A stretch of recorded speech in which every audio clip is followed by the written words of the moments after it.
For centuries, a single question had haunted the greatest minds of Europe.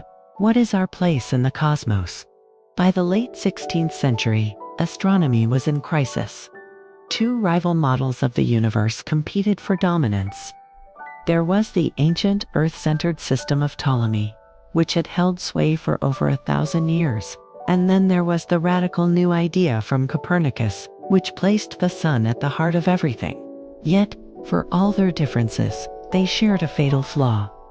Both were built on an idea held sacred since the time of the ancient Greeks, that the heavens were a realm of perfection, and that planets must, therefore, move in perfect circles. But the sky refused to cooperate. When astronomers looked to the heavens, their predictions failed.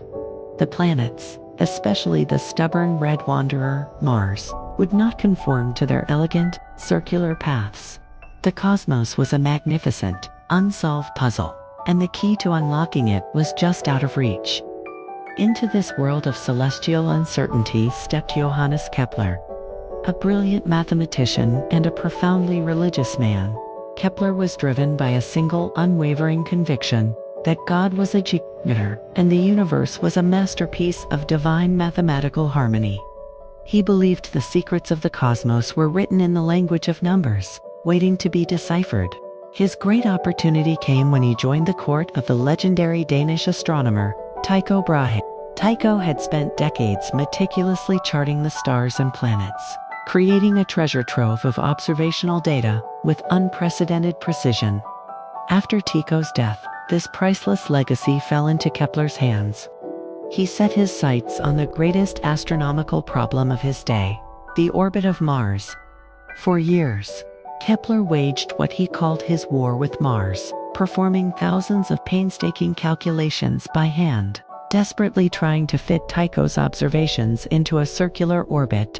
He tried every geometric trick imaginable, but the data would not yield. After nearly a decade of grueling effort, on the brink of despair, he had a moment of revolutionary genius.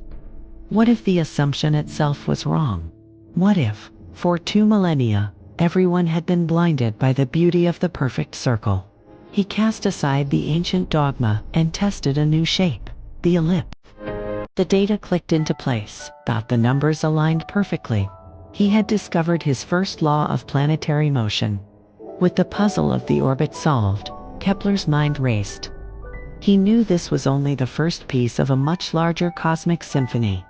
He delved deeper into the data, and soon uncovered another profound truth, which would become his second law. He realized that a planet does not move at a constant speed. Instead, its velocity changes in a predictable way. It sweeps out equal areas in equal periods of time. This meant that as a planet neared the sun in its elliptical path, it sped up, and as it moved farther away, it slowed down. It was a cosmic dance, with the sun as its choreographer. But Kepler's quest for harmony was not yet complete. He searched for a single, overarching rule that would connect all the planets together. In 1618, after years of searching, he found it.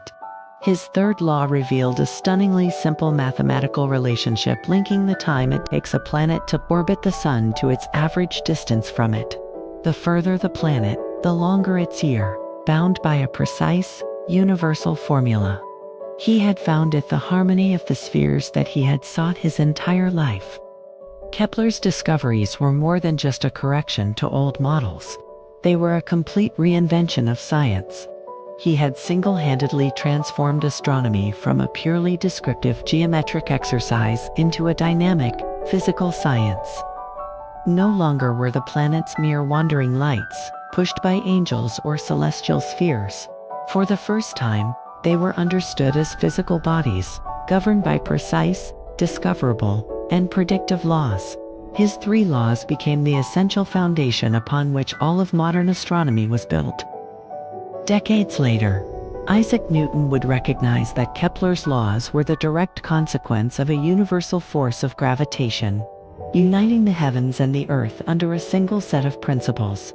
Today, every time we launch a satellite, send a probe to another planet, or plot the course of a spacecraft through the solar system, We are using the direct descendants of Kepler's calculations.